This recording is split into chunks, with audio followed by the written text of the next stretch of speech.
plaisir très très particulier de venir ici, de rencontrer les lecteurs. Moi, c'est vraiment pour eux que j'écris, et ça fait 2-3 livres que, disons, je ne fais plus le livre pour moi, mais je fais vraiment le livre à l'intention des lecteurs. Et mon vrai plaisir, c'est, une fois que le livre est sorti, à la fois de les rencontrer, de lire leur courrier, et de voir à chaque fois leur retour et leur remontée très très chaleureuse, pertinente, et ça m'oblige aussi à avoir un autre regard sur mon travail. C'est un univers qui me plaît et ça se passe aux États-Unis, c'est mon rêve d'aller là-bas. Donc déjà l'atmosphère me plaît à la base et il a une écriture géniale et j'adore.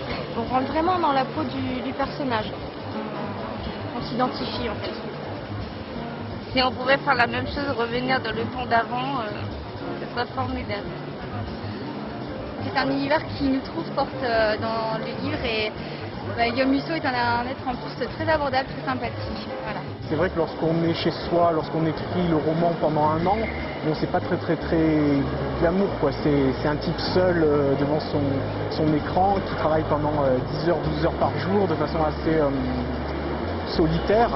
Et là, d'un seul coup, ça nous montre que ce travail solitaire, secret, a un écho vraiment dans la vie des gens. Et souvent, ce qui est très très touchant, c'est de voir que les gens disent finalement, ces personnages, ça pourrait être moi, ça pourrait être nous. Voilà. Je trouve qu'il écrit bien. Il a une façon d'écrire étonnante, on ne trouve pas dans tous les livres. J'ai commencé à les lire et j'ai l'impression de m'arrêter. Voilà. Sa manière de parler avec du suspense, c'est un monde un peu imaginaire, il y a du surréel, j'aime beaucoup.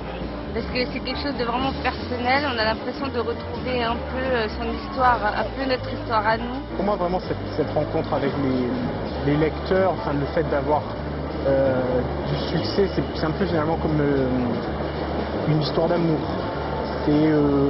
On veut constamment ne pas décevoir l'autre. Et donc, à la sortie de chaque roman, on se dit, voilà, pourvu que les lecteurs apprécient celui-là au moins autant que le précédent. On se dit, voilà, est-ce que je vais arriver à être à la hauteur. Voilà. On ne devine jamais la fin, ce qui va se passer. C'est ça qui est génial, on ne voit pas du tout arriver la fin. Bonne lecture à tous les prochains lecteurs de ces livres.